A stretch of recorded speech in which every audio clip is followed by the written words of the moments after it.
All right, hi everybody. My name is Rosie Ingebritson. I'm the program director at the Cancer Support Community of Greater Ann Arbor, and I'm also a clinical oncology social worker. So I'm doing two sessions here today. The first is this one on caregiver issues related to metastatic breast cancer and cancer in general, to learn a little bit about the caregiver experience, what the statistics look like. So I'll walk you through a lot of information today, but I also want to make sure that we invite a lot of discussion and Q&A. So as we're going, feel free to, if I shout out, raise a hand. If you want to ask a question privately, because we are recording, feel free to use, there's note cards on the table. So feel free to hand a note card into Doreen over there. She just raised her hand if anybody didn't see her. But you should also feel, none of you are on the video.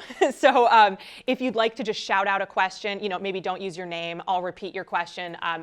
Don't worry too much. And we are going to be talking about some sensitive issues today. This is, caregiver, the caregiver experience can be emotional stuff. So, I want to invite everyone to be open and honest, but also, if you are feeling like you don't want to ask a question out loud, do feel free to use those note cards. So starting out, my contact information is on this first slide. It'll also be on the last slide, but I just want to say I welcome any kind of communication, questions from patients, caregivers, other family and friends. So feel free to reach out anytime using this info. I've got business cards too that I can hand out at the end. So before we get going, I'm actually just curious, looking around the room, can I have hands up for who in the room is currently a caregiver or, close, kind of your person has metastatic breast cancer? 1, 2, 3. Okay. And then do we have any current people living with metastatic breast cancer in the room? Okay, great. Well, welcome everybody. So starting off, just a little look at what we're going to be talking about today. We're going to start with a look at the statistics about what caregivers experience.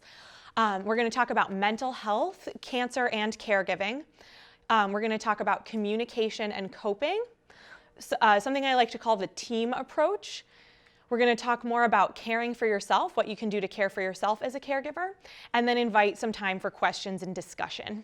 So we've got a lot of time worked in for discussion at the end, but like I said, especially with a smallish group, I definitely welcome questions throughout. So please feel free to interrupt me anytime. So cancer caregiving. This is the statistics that I talked about, and they come from this report from the National Alliance for Caregiving and the Cancer Support Community, which is the national organization that my local affiliate is part of. This was done in 2016, so it's pretty recent data. So cancer caregivers are unique among other caregivers for illness and including chronic illness. The average cancer caregiver spends 33 hours per week providing care for their loved one. That's a lot, and that's more than other types of cancer, or more than other diseases.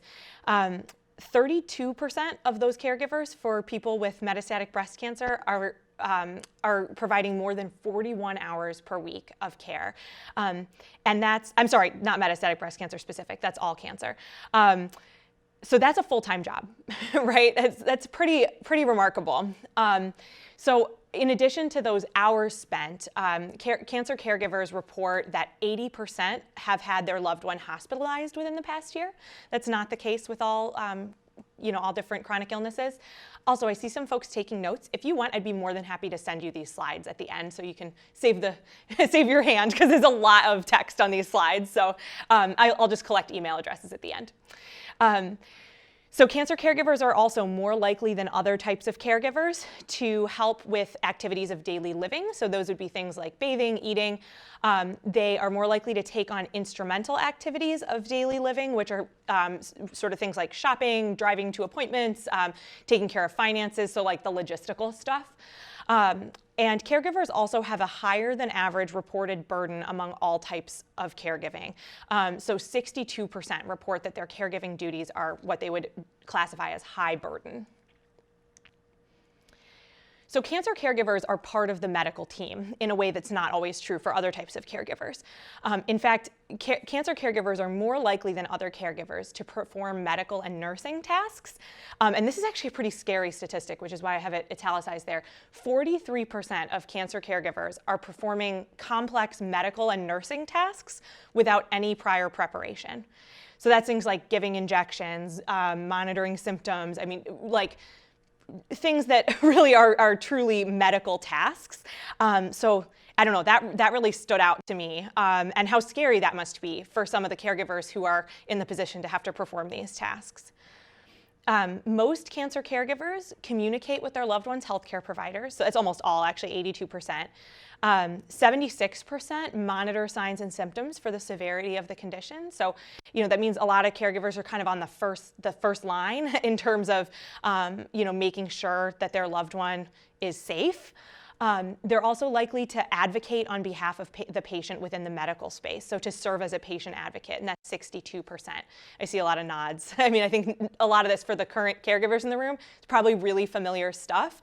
A lot of this, as I'm going through these statistics, a lot of this is just to say, you're not alone. If you're doing these things, you're not the only caregiver dealing with this high burden of care.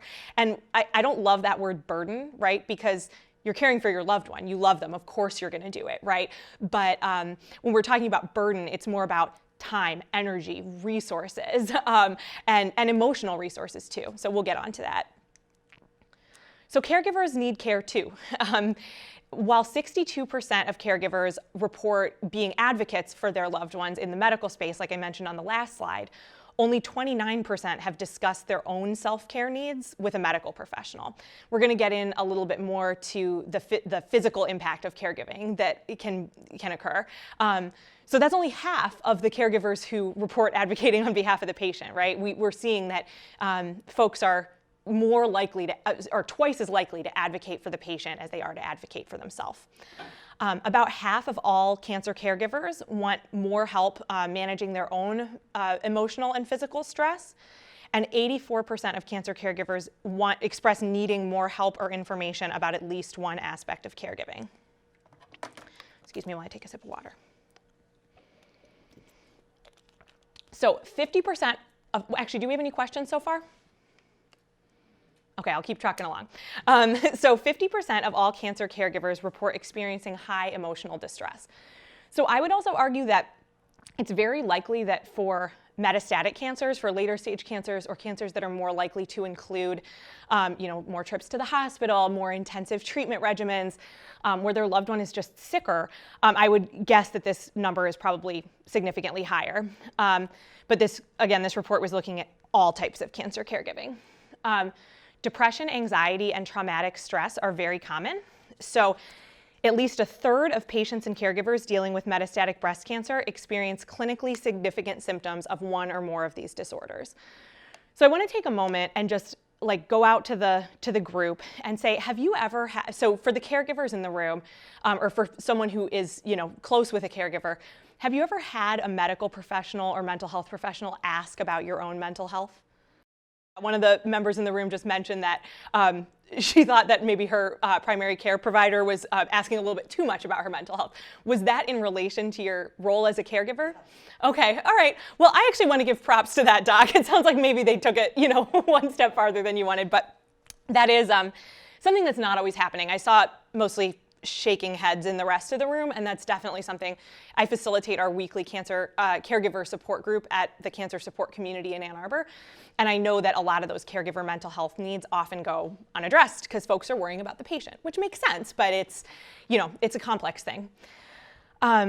So we're going to talk a little bit more about mental health, and actually if you're interested in the symptoms of each of these conditions, I'll plug my next session is on mental health, and we're going to go more in depth about these things.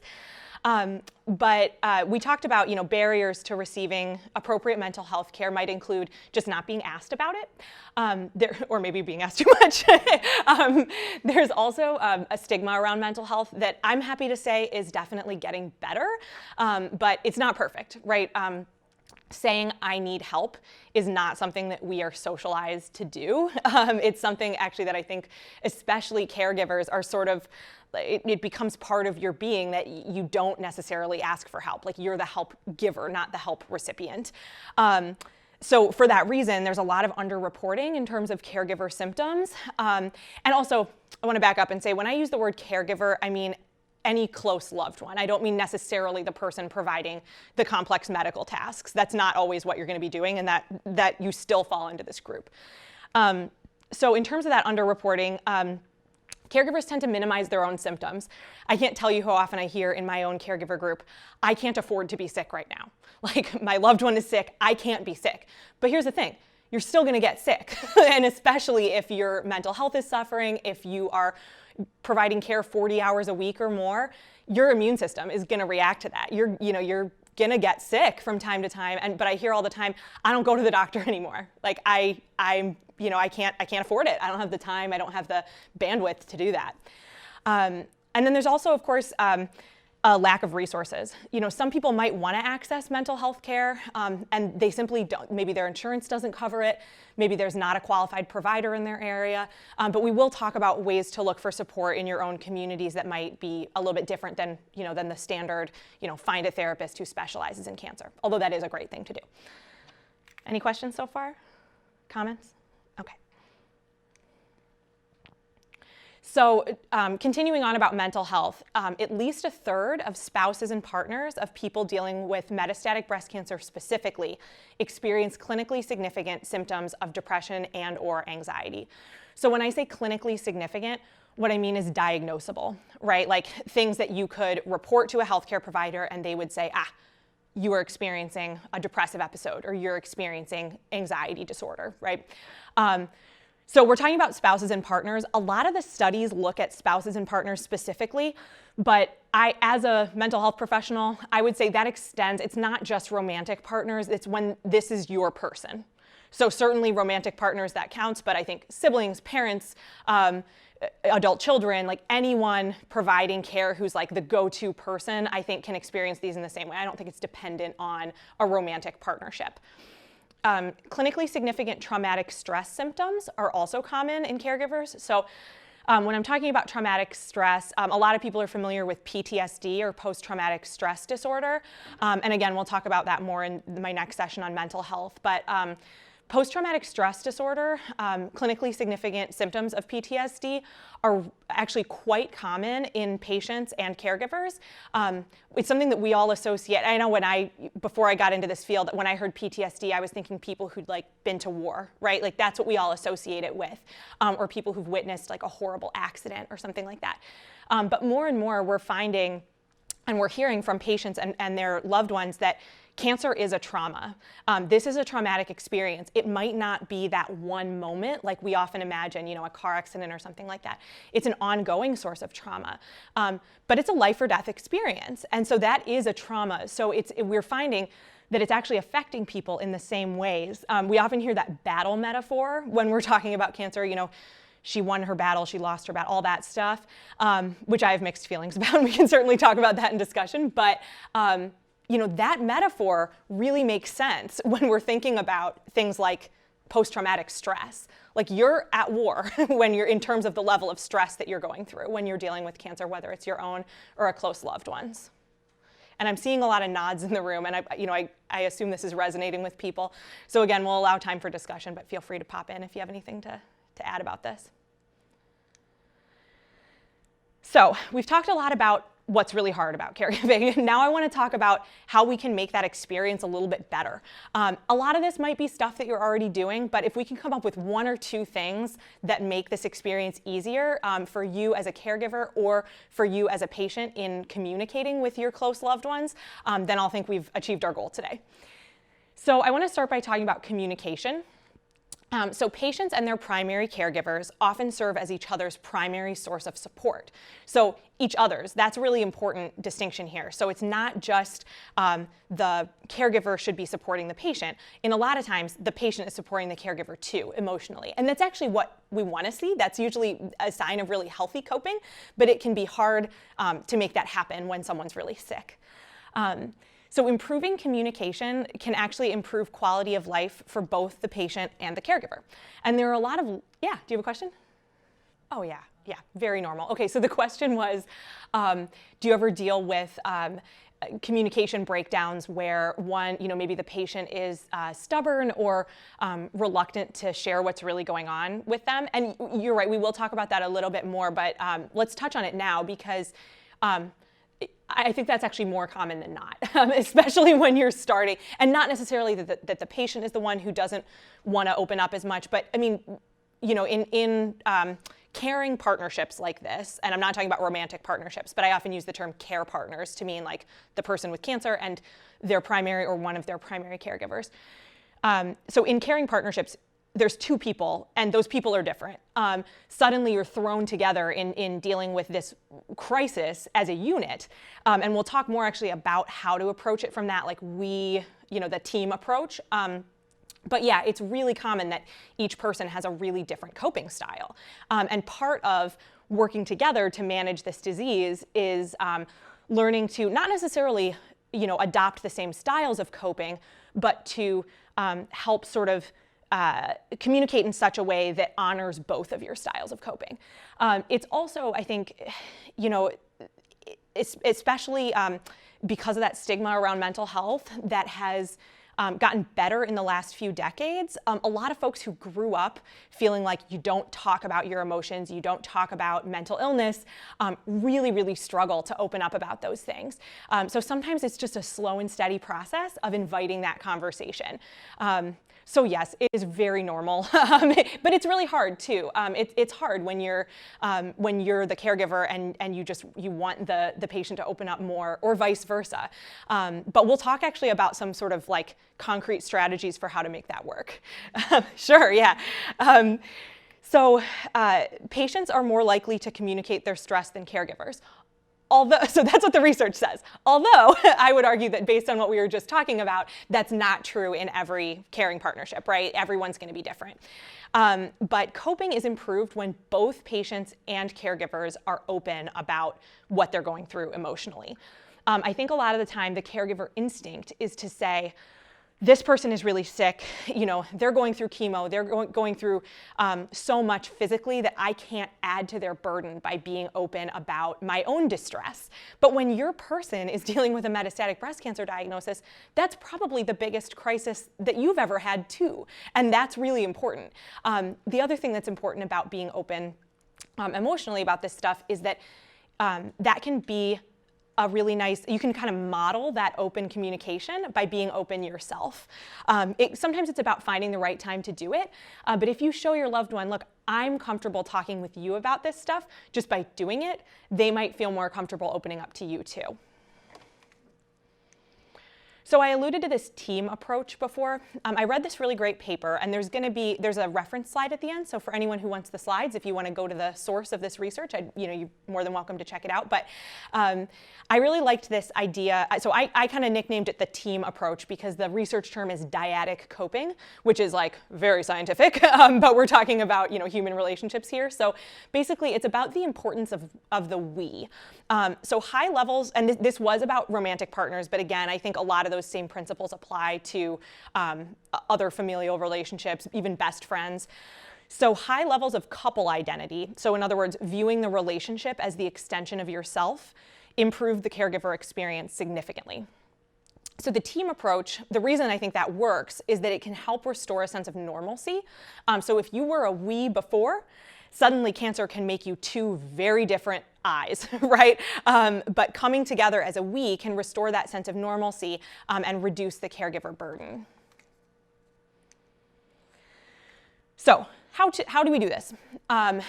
Turn to your person for support even when they're sick. If your person is used to being supportive to you, it's probably going to feel really good for them to have you turn to them for support from time to time.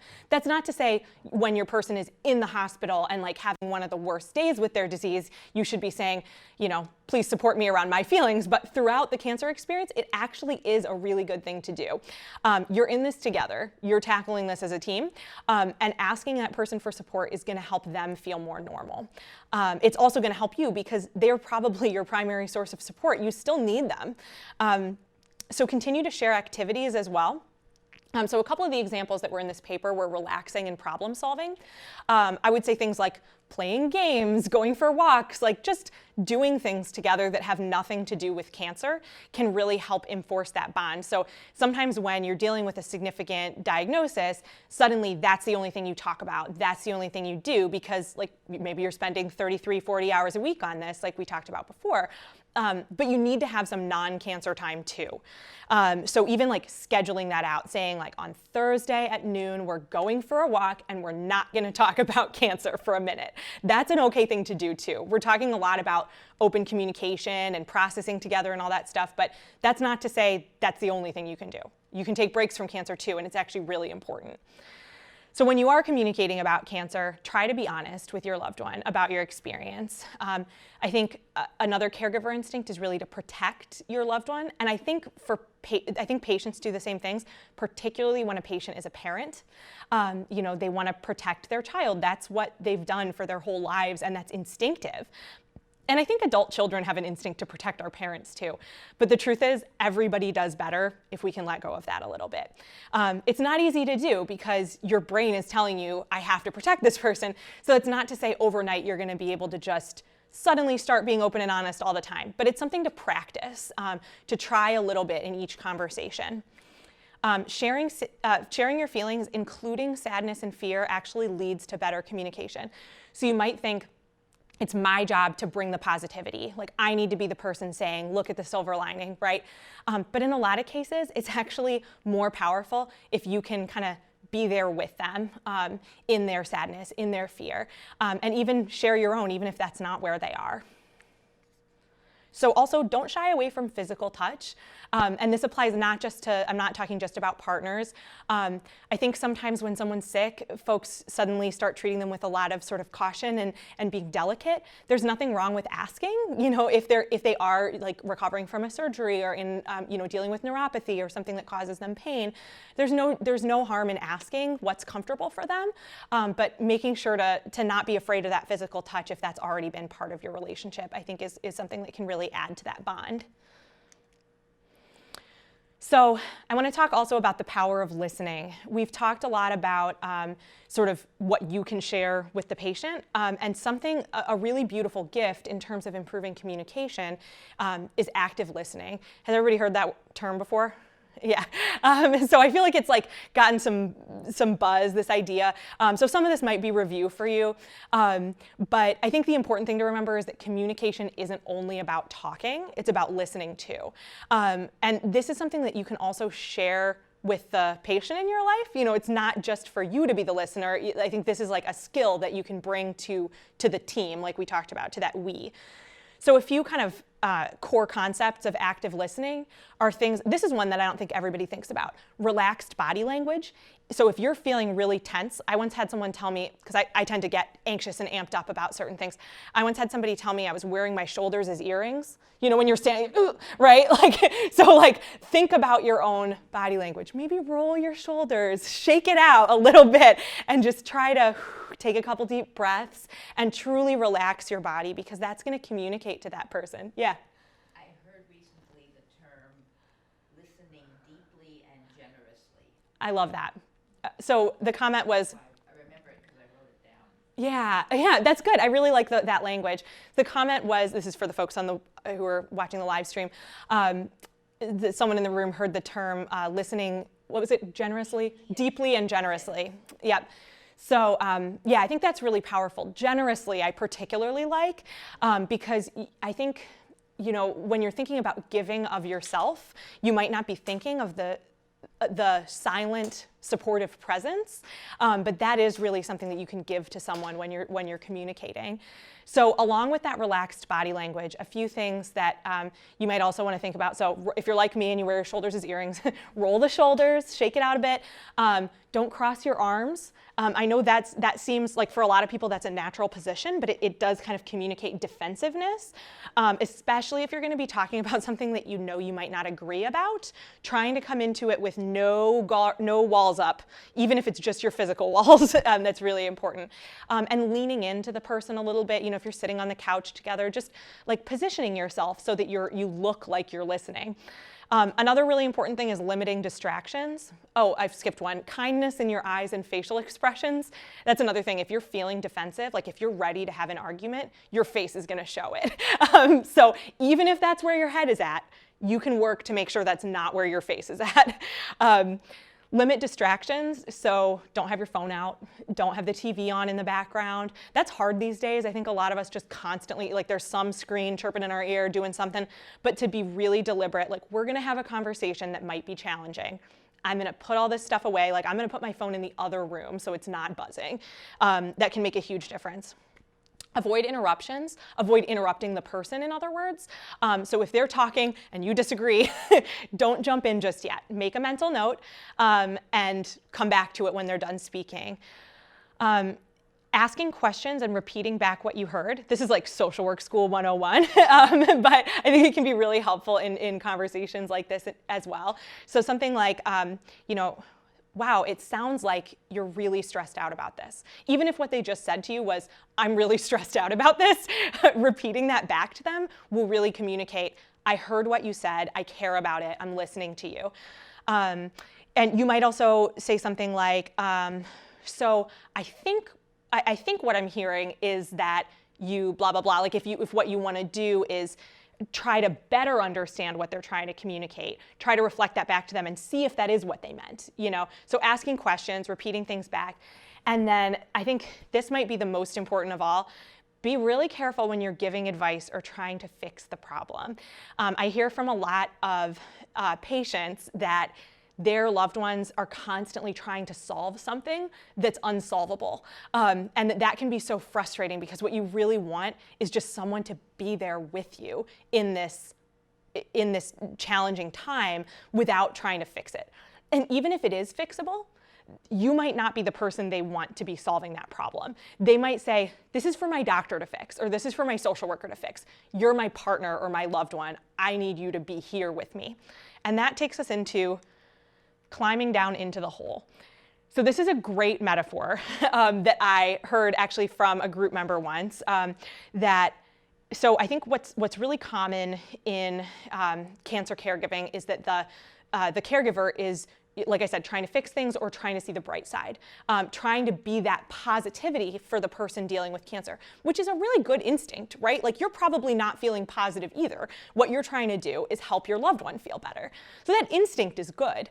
The problem is a lot of the time what that person needs is for you to go into that dark place with them. So they don't need you to try to be pulling them out of the hole. They need you to climb down in the hole and be there with them until they're ready to climb out themselves. And I think that's such a nice metaphor. It's hard if you're trying your darndest to feel positive all the time. It can be really hard to say, I'm gonna let go of that and I'm gonna go into this negative space and just say, that stinks and I'm here for you, and not try to cheer them up, not try to fix the problem. It's a hard thing to do, but it can be absolutely night and day in terms of working together with that person as a team. Because I think what folks don't think about is if one person's feeling really negative and one person's feeling really positive, you're on different pages. So it doesn't matter what your intentions are. Ultimately, you're not agreeing, right? Like that's what that breaks down to. And it's not always the patient who feels pessimistic or down in the dumps, right? It might be the caregiver who's feeling that way and the patient can climb in the hole with them. And I think that's equally important. But just to know when it's time to climb down in that hole, maybe cry together, maybe distract yourselves, have a Netflix binge, whatever works, but to not try to fix it and make light of something when things are really, really hard. I think another really important tip that I got actually from a different patient long ago is that, it's this adage, you don't go to the hardware store and get mad when they don't have any bread. I will explain that because that's weird. But basically what that means is you don't have to be everything to each other. So we talked a lot about kind of being there for your person, communicating effectively, all these things about working as a team. But all that said, you can't be each other's one and only for every single thing. So this hardware store bread metaphor is, this was actually, we've been using this for so long, I can't remember the original patient, but I'll actually use it in the context of my own marriage. So my husband he's quiet. He's wonderful, super supportive, great person, but he is quiet. And when I need to, and he's like the most introverted introvert there ever was, and you can probably tell I'm a pretty big extrovert. So sometimes when I need to process something, like I'm an external processor, I just need to talk and talk and talk and talk for an hour. He'll listen, but he doesn't have much to say. So sometimes, and that's okay. I love him dearly, but I know, like, he's the hardware store. He's not going to have any bread. My girlfriends, they have bread. So when I need to process and have someone just reflect back to me like, you're doing great, like, here's why I think you're so right on, all that stuff, that's my girlfriend's job, right? And so that's actually has been like such a positive thing for our marriage, because I know I don't have to get that stuff from him. I have other people in my life who can provide that. So knowing that about your person, we can talk all day about how to become better communicators, but you're not going to be able to fix every single communication breakdown that you guys have. And sometimes it's just a matter of going elsewhere for it. Maybe it's to your friends, maybe it's to a therapist or a support group. And that, I think, can be one of the most helpful things you can do to support that care partnership. So figure out who your go-to people are. When I need validation, I call my friend Julia, because she will just be like, you are perfect. Everything you're doing is spectacular. You're beautiful and a genius. You need your person like that. You also need your person who's going to call you out and be like, you're being unreasonable, right? So know who, and I have a different friend for that. I won't say her name here. It's really important to know who to turn to for what, and even spending some time, it sounds kind of silly, but spending some time like writing that down, or at least thinking it through for yourself, can be a really meaningful exercise. So, caring for yourself. Another classic social work adage is that you can't pour anything from an empty cup. So you got to keep your cup full. Taking care of yourself is taking care of your loved one. You can't have one without the other. You are not going to be an effective caregiver if you're not also taking care of yourself. So know how you recharge. So I mentioned introverts and extroverts in the context of my own marriage, but a lot of people think about this introversion-extroversion differential as extroverts kind of recharge by being around other people, maybe by getting out of the house, spending time socializing. Introverts often recharge by being alone, or kind of like cozying up at home and not talking with anybody. So figure out how you recharge. It might be some combination of those two things too. I think for most people it actually is. Maybe it's reading a book and really escaping. Maybe it's going to a support group and like brain dumping all the stuff that you've been holding on to. But figure that out. Figure out what helps you feel like your cup is filling back up. Learn how to say yes and ask for help. That's one of the most important things, and I think it's something that, again, we're just not socialized to say I need help, or to say when someone says, can I bring you dinner next week, to say yes, please do. I think that something that's often worth reminding too is people feel really good when they can take care of other people. I know for the caregivers in the room, you probably do get some joy and a lot of fulfillment out of caring for your loved one. Your friends and family probably feel the same way when they bring you dinner. So it's not just about accepting that help. It's about, giving that person an opportunity to take care of you. Also, make plans for the future.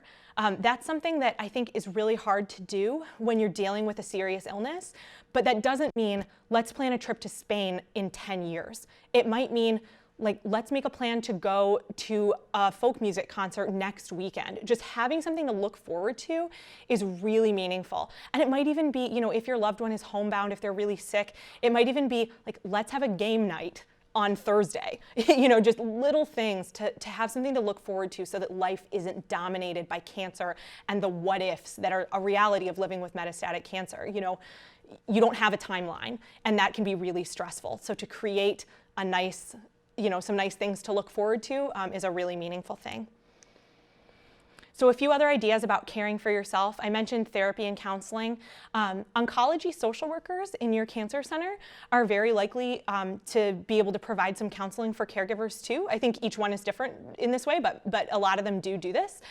So if your insurance doesn't cover private therapy, or if you just want to go in for a couple sessions, check in with the oncology care team and see if they meet with caregivers. In terms of private therapists, there are a lot of folks who specialize in cancer and chronic illness and caregiving. If you need help with that, I am more than happy to talk with you about finding somebody. I do that for people all the time. Also, your oncology social worker in your cancer center would probably do this. There's some databases you can search, so feel free to flag me after if that's something that you're looking for.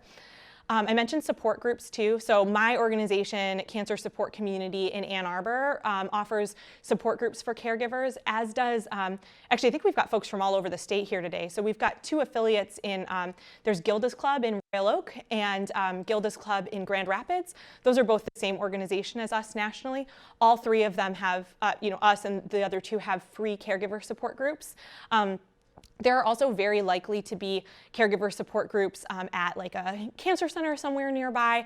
Again, if you're having trouble finding any of this stuff, my contact info is all over here. Even if you don't live in the Ann Arbor area, I'm more than happy to help find what you need. And that same would go for the staff at Gilda's Club in either Metro Detroit or Grand Rapids. Mindfulness and meditation, these are really great strategies for managing emotional distress. There are groups at, again, I keep plugging our programs, but I think they're pretty great. At the Cancer Support Community in Ann Arbor, we've got a mindfulness meditation group. There are also apps. So if you or your loved one isn't able to get to a group setting for meditation, 2 of the really good ones that I've heard about from experts in this field are Headspace, which I believe costs. I think there's a free version, but it's kind of limited. And then Insight Timer, which I believe is free. And there's actually a lot of evidence that shows that this can really help reduce symptoms of things like depression and anxiety. Mindfulness and meditation can also help with pain and symptom management, all kinds of things. So eat healthy. Obviously, it's easier to feel good emotionally when you feel good physically. That said, enjoy the comfort food once in a while too. I think that the whole I need to eat healthy to feel good thing can kind of get you down in terms of feeling like your whole life is structured. So I don't know, have the ice cream or for me it'd be mac and cheese every once in a while too. Exercise. This is something I personally struggle with. So I really understand when people say oh, I need to be exercising, but I just can't do it. When life is stressful, it is really hard to add exercise.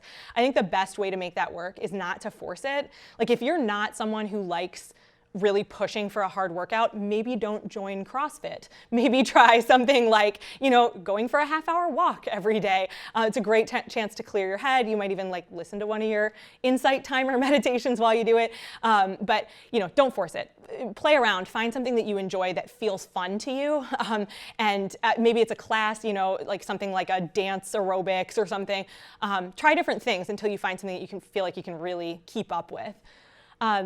And the other thing is try really hard not to get down on yourself if you're not doing these things. I think that self-care can be a vicious cycle because you're I know I should be taking care of myself, but I'm not taking care of myself well enough, and then that gets you further down into this hole. So, self-compassion is important, and I'm going to get to that too. Creative expression, so think for some people maybe that's art, some people it might be writing or making music. Even if you're not someone who's necessarily thinks of themselves as good at those things, something like one of those paint workshops where you go with your friends, those things can actually be a really great outlet. And even if you're, again, maybe not someone who thinks they're good at that, it'll at least provide a lot of laughs. And then journaling and storytelling. I mentioned writing.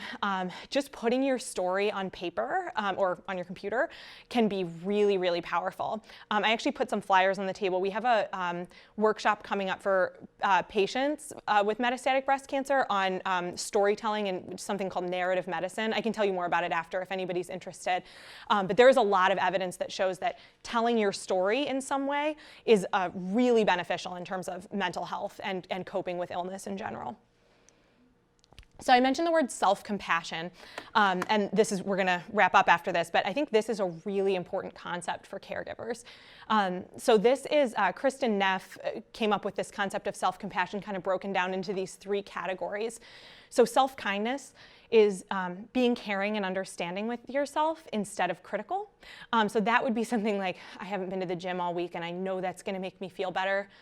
But I understand that because I'm going through a lot, right? So the way that you would talk to your friend, talk to yourself. If your friend told you, try to step out of yourself for a moment and imagine, my friend is telling me that they're doing these things that I'm doing. Of course, what you would say is, of course that's what you're doing. You're going through so much. Try to talk to yourself that same way. Common humanity. So you are no different from every other person on the planet in that you're gonna make mistakes. Not everything is gonna be perfect that you do. You're gonna struggle from time to time. So remembering that nobody's perfect. I'm just like everybody else. I can't be perfect all the time. And then finally, mindfulness.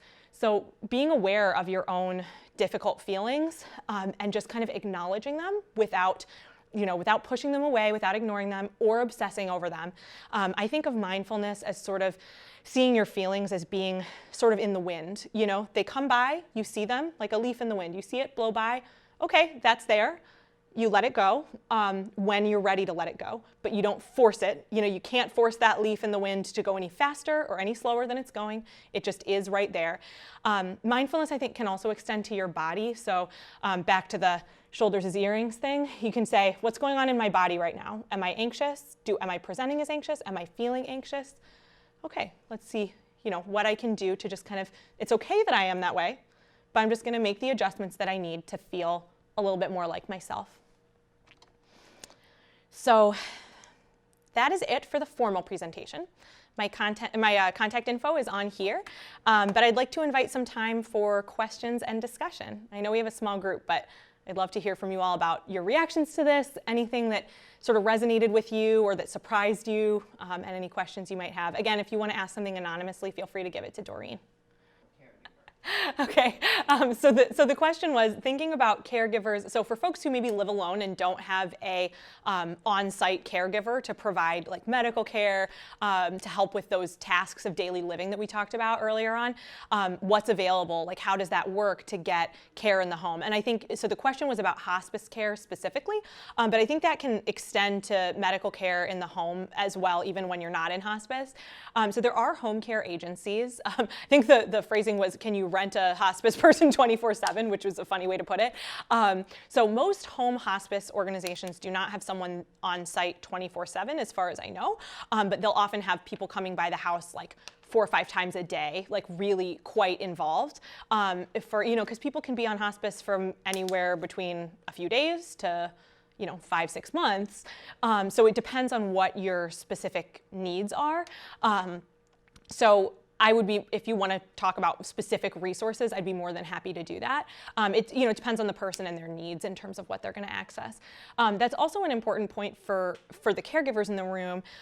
If your loved one is needing a lot of care in the home, there's also something called respite care, where you can hire someone to come in and provide some of that care so that you can get a break. And that can be a really important way to keep that cup full.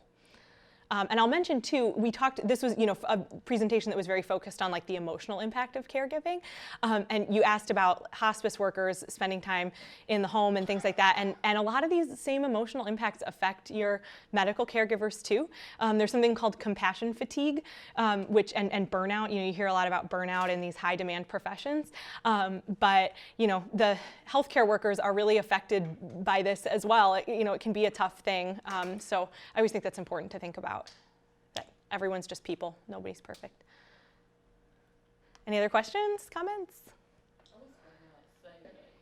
Yeah, what you're talking about. Thank you for sharing all that. You've had a lot of loss, and I think something that brings up that's really important in this conversation about caregiving is having conversations about what end of life might look like, even when that person is relatively healthy. And it comes back to the other question we had as well, thinking about what you want for your care, what you or your loved one want care to look like towards the end of life. If you want round-the-clock care and you live alone, maybe it's going to a residential hospice that you feel really comfortable with, and maybe it's looking into those hospice organizations ahead of time when you are still, doing pretty well, to start thinking about those things, because if you're stuck having those conversations and those thoughts, even if it's just with yourself, when end of life is really soon, it can be a lot harder, and it can create a lot of stress. I hear from people all the time that once they've made plans for what they want the end of their life to look like and what they want their memorial or their burial or all those plans to look like, they actually feel a tremendous weight lifted. Nobody wants to have those conversations. They're not fun. But when you've done them, it can feel really good to say, this is one thing I can cross off my list. I don't have to think about this, so that then when I am approaching end of life or when my loved one is approaching end of life, we can be having those conversations about, tell me a story I've never heard, spend time together and really, as much as you can, find love and joy and all those positive things towards the end of life, and not be focused on all the logistical stuff that is not fun and not fun to think about. In fact, I didn't mention it in this presentation, but in that same caregiver report, we saw that I can't remember the percentage off the top of my head, but quite a few cancer caregivers feel like they don't have enough information to be equipped to have end-of-life conversations. So that's also something to think about, if you go to a support group or if you see an oncology social worker or a therapist, to start having those conversations with them about what end of life might look like in an ideal world. Obviously, in an ideal world, it wouldn't be happening. But if it is, how can we make this the least painful for everybody? Other questions? Yeah, so the question is, when a caregiver is already dealing with mental illness, or caregiver or loved one of a patient is already dealing with mental illness, in this case we're talking about depression, how do you get them to get the care that they need, and also support them around the cancer experience? And it is a tricky question for sure. I mean, there's no one-size-fits-all answer. So I think, yeah. so the first question I would ask is, are they in any kind of treatment already? And I can ask you that in this case. Yeah, no. No? Okay. So helping someone take the first step to take care of their mental health is really, really tough, especially if they're someone who's kind of in denial about it. And the really tricky thing about depression in particular is your depression is telling you to stay home, to not take care of yourself, to not go there to these tough topics. That's what your depression is telling you to do. So if you think about it that way, as this sort of like devil on your shoulder, it's really hard to get him to shut up and get past that and get the person the help that they need. So I think honestly the best way to sort of approach that is to if you feel like you can do this, to talk with that person about changes that you've noticed in them, and to come at it with a lot of those communication strategies that we've talked about, the active listening, the soft body language, the kind eyes, and to use some self-disclosure to say, it's not just like, you need to get help so that you can be, and I know you wouldn't do that, but I think it's a natural instinct to say, you need to get help because you're really different. I love you so much and I'm really worried about you. I'm anxious about this. I'm thinking about this a lot. Because a lot of the time that'll resonate more with the person. If they love you, they might say, okay, this is stressing my sister out. Maybe I should talk to my doctor. And for a lot of people, that first step might be just talking to their primary care doc. Going to see a therapist is not necessarily an easy step for people. I think once you get in the door, you find out oh, actually that was very easy. This, if it's a good therapist, this is this kind person asking questions and listening to you, right? But sometimes it's a matter, if you're talking about someone who has severe depression, it might be that they need to go on an antidepressant. That is, I wish I had a statistic about how many people, especially when dealing with a life crisis, you turn to antidepressants. It's got to be astronomically high. I mean, it is no big deal. Sure, great, yeah. So, talking, and actually that can be really helpful too if you are someone who has ever either used antidepressants, therapy, mindfulness, any of these strategies, to say, I did this or I do this and it has made such a difference in my life and I want that for you too because I love you. But yeah, it might just be a matter of, starting by saying, can you please just talk to your primary care provider about this and see if there's something that we can do. I wish I had a better answer, a true solution for that. Okay, sure. And that might be something to strategize too with your own social worker or therapist if you have one. I want to have this conversation. Can we practice it? And even practicing it in the mirror or on a piece of paper or with partner or a friend. All those things can help. I also, when I have to have a really hard conversation, I like to write things, like write down what I want to say ahead of time, and I don't bring it in and read a script, but I write it out, and the process of kind of getting it out of my brain and onto a Word document makes a huge difference for me. We have time for like one more kind of quick question. Sorry, put the pressure on there. All right, we'll go ahead and wrap up a couple minutes early. Again, my contact is info in here, and I'd be more than happy to send these slides to anybody who needs them. This is the references page as well. These are the papers and articles that I used in compiling this presentation. So again, if I send them, these are good resources to check out. I would particularly check out this self-compassion. I know that's like the tiniest text ever, but you can just Google self-compassion. There's some really great articles about it, particularly in the context of caregiving. Thanks, everybody.